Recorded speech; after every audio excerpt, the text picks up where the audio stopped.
আজকে আমাদের টপিকের বিষয় রিলেটিভ প্রোনাউন। রিলেটিভ প্রোনাউন মানে কি? প্রোনাউন হচ্ছে সাবস্টিটিউটিং ওয়ার্ড। সাবস্টিটিউট মানে হচ্ছে যা বদলি।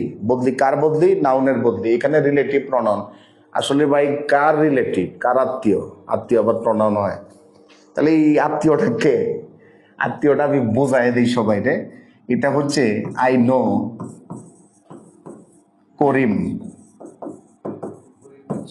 করিম ইজ এ টিচার। এটা তো বাক্যটা ভুল হয়ে গেল। এই বাক্যটার মধ্যে আমি করিম ইউজ করছি কয়বার? দুইবার। তাহলে করিম একটা নাউন, একবার ইউজ করছি আর একবার ইউজ করছি। যদি দুইবার ইউজ করি এটাকে ইংলিশে বলা হয় রিডানডেন্সি। ড্যান্সি বাংলাতে এটা খুবই সুপরিচিত শব্দ, বাহুল্য দোষ। বাহুল্য দোষ একই শব্দ বারবার ইউজ করা যাবে না। আবার এটাকে আসলে আধুনিক গ্রামারের মধ্যে সুপারফ্লুয়াস বলা হয়। সুপারফ্লুয়াস, একের অধিক। তাইলে আমরা এখানে একটু ভিন্ন কাল ইউজ করি বোঝার স্বার্থে। এখানে ওই যে করিম আছে, এই করিমের বদল করিমটা আমি কেটে দিলাম। কেটে দেওয়ার পরে এখানে লিখলাম হো। তাইলে I know Karim who is a teacher হয়ে গেল। I know Karim who is a teacher. হোটা কি করলো? নাউনের পরিবর্তে বসছে। এই যে নাউন ছিল করিম, তার পরিবর্তে বসছে, সুতরাং এটা কি? এটা হচ্ছে প্রনাউন হয়ে গেল। প্রনাউন। এখন আই নো করিম এটা একটা অংশ, ইজ এ টিচার এটা একটা অংশ। এখানে বাক্যাংশ আছে দুইটা। বাক্যাংশ দুইটা থাকলে আমরা জানি যে কোনো একটা কনজাংশনের মাধ্যমে যোগ করতে হবে। এখানে হয়তোবা কোঅর্ডিনেটিং কনজাংশন, সাবঅর্ডিনেটিং কনজাংশন, একটা কনজাংশন তো লাগবে, কিন্তু এখানে তো কনজাংশন নাই। তাহলে কনজাংশন কোনটা? কনজাংশন এইটাই কনজাংশন। এখানে হো not only a pronoun but also a conjunction. এখানে দুইটা কাজই করে। তাইলে এটা প্রোনাউন প্লাস কি করে? কনজাংশনের কাজ করে। তাইলে আমরা বুঝলাম হো শব্দটা একাধারে কি প্রোনাউন, একাধারে কি কনজাংশন। যখন একটা প্রোনাউন কনজাংশনের কাজও করে এবং প্রোনাউনের কাজও করে, আমি যদি এভাবে বলি প্রোনাউনের পাশাপাশি কনজাংশনের কাজ করে, তখন সেটা পার্শ্ববর্তী একটা ক্লজকে রিলেট করে, মানে তার সাথে রিলেশন স্থাপনে সহায়তা করে। এই জন্য আমরা সেটাকে বলি রিলেটিভ প্রোনাউন। ঠিক তেমনি যখন রিলেটিভ অ্যাডভার্ব বলা হবে, রিলেটিভ অ্যাডভার্ব বলা হবে, তখন বুঝতে হবে এটা অ্যাডভার্ব প্লাস কনজাংশন দুইটা কাজই করেছে। তাহলে রিলেটিভ শব্দটা থাকলে ওই যে ফাংশন থাকে এটার পাশাপাশি সেটা কনজাংশনেরও কাজ করে। তাহলে আমরা পরের স্লাইডে চলে যাই।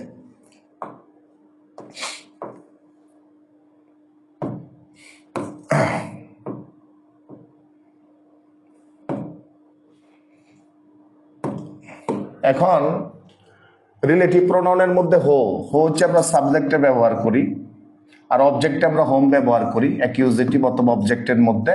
আর হোজ হচ্ছে কি? হোজ অ্যাকচুয়ালি কোনো রিলেটিভ প্রোনাউন না। আমি I want to refer it clearly, এটা খুব পরিষ্কারভাবে বলে দিই। হোজ কিন্তু একটা ডিটারমিনার। এটা নাউনের আগে বসে, এটা একটা ডিটারমিনার। ডিটারমিনার। এইচএসসি ইংরেজি সেকেন্ড পার্টের মধ্যে যে মডিফায়ার টপিকটা আছে এবং ইউনিভার্সিটি লেভেলে চাকরি ক্ষেত্রে বিভিন্ন ভর্তি পরীক্ষার মধ্যে, বিভিন্ন কম্পিটিটিভ এক্সামের মধ্যে এই রিলেটিভ প্রোনাউন সম্পর্কে অনেক প্রশ্ন আসে। তাইলে আমরা মূল আলোচনায় চলে যাই। হো হচ্ছে পার্সনের ক্ষেত্রে বসে, পার্সন মানে ব্যক্তি। হো হচ্ছে সাবজেক্ট, আর হোম হচ্ছে অবজেক্ট, আর হোজ হচ্ছে পজেসিভ। পজেসিভ। আবার রেফার করি, হো হচ্ছে সাবজেক্ট, হোম হচ্ছে অবজেক্ট, আর হোজ হচ্ছে পজেসিভ। এটা রিলেটিভ প্রোনাউন না, ডিটারমিনার। আর হুইচ এবং হোয়াট আমরা ব্যবহার করি থিং, বস্তুবাচকের ক্ষেত্রে। দ্যাট ব্যবহার করি পার্সন এবং থিং দুইটার ক্ষেত্রে, ব্যক্তির ক্ষেত্রেও ব্যবহার করি, আবার কি বস্তুর ক্ষেত্রেও ব্যবহার করি। আমরা উদাহরণগুলি একটু দেখি। I know Karim is a teacher. এখন আমাদের স্যারেন আমাদেরকে বলে দেয় যে সামনে যে শব্দটা আছে এই শব্দকে বলা হয় অ্যান্টিসিডেন্ট। অ্যান্টিসিডেন্ট। অ্যান্টিসিডেন্ট মানে পূর্বপদ। পূর্বপদ। এটার আরো আধুনিক নাম আছে। আধুনিক নাম কেউ কেউ বলে এটাকে প্রিসিডেন্ট। প্রিসিডেন্ট বলে। আচ্ছা যাই হোক, অ্যান্টিসিডেন্ট হোক আর প্রিসিডেন্ট হোক, আসলে ঘটনা কিন্তু এই দিকে না, ঘটনা হচ্ছে অন্য একটা। ঘটনা আমাদের কিন্তু অ্যান্টিসিডেন্ট প্রেসিডেন্ট নিয়ে কোনো মাথা ঘামানো নাই। আমরা দেখি মূল বিষয়টা কি ঘটছে। মূল বিষয়টা হচ্ছে আমরা এর পরবর্তী অংশটার মধ্যে দেখি, এখানে ইজ এ টিচার, এই যে এর টিচার আছে এটা একটা কমপ্লিমেন্ট, এখানে ভার্ব আছে কিন্তু সাবজেক্ট নাই। সাবজেক্ট কি মিসিং, সাবজেক্ট নাই। তাহলে সাবজেক্ট আমাদের কি ছিল হো, আমরা এখানে হো বসাতে পারি সাবজেক্ট না থাকলে। হো ইজ এ টিচার হয়ে গেল। আই নো করিম, আমি করিমকে চিনি, ইউ নো তুমিও চিনো। তাহলে এখানে পরবর্তী অংশের মধ্যে সাবজেক্ট আছে, ভার্ব আছে কিন্তু অবজেক্ট মিসিং, অবজেক্ট নাই। অবজেক্ট কোনটা ছিল হোম, হোম বসায় দিলাম হোম। এরপর একটা এটা বোধহয় উত্তর দেওয়া আছে, এটা আমি একটু কারেকশন করে দিই। 3 নাম্বার, 3 নাম্বারটা এইভাবে না, আমি কারেকশন করে দিই। 3 number, I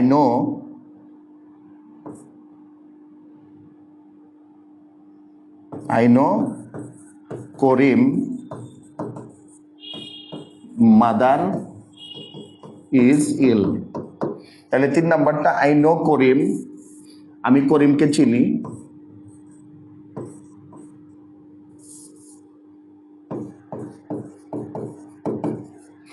mother is ill. I know Karim, এখানে মাদার দেওয়া আছে। মাদার কিসের নাম? মাদার হচ্ছে একটা রিলেশনের নাম। যখন রিলেশন অথবা পজিশন বোঝাবে তখন সেটা কি হবে? পজেসিভ হবে। পজেসিভের জন্য আমরা কি ব্যবহার করি? হোজ ব্যবহার করি। এটা একটা রিলেশনের নাম, এই জন্য আমরা হোজ ব্যবহার করব, হোজ। এরপর একটা হচ্ছে 4 নাম্বারটা, I have a pen. I have a pen হইলে সেক্ষেত্রে থিং এর ক্ষেত্রে আমরা হোয়াট ব্যবহার করতে পারি, হুইচ ব্যবহার করতে পারি, দ্যাট ব্যবহার করতে পারি। আমি যদি হুইচ ব্যবহার করি, হুইচ। এটা হচ্ছে ঘটনা। এইভাবে যদি আমি আরেকটা লিখি, I know A boy a singer.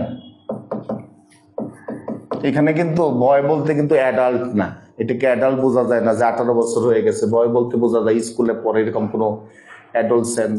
Adolescent মানে কিশোর অথবা কিশোরী হইতে, কিশোরী তো হবে না, বয় কিশোর। তো সেক্ষেত্রে যদি আমরা দেখি একটু আকারে বয়সে কম, আকারে ছোট, সেক্ষেত্রে আমরা দ্যাট ব্যবহার করব, যদিও পার্সন হয়। ধন্যবাদ সকলকে, আজকে পর্যন্তই।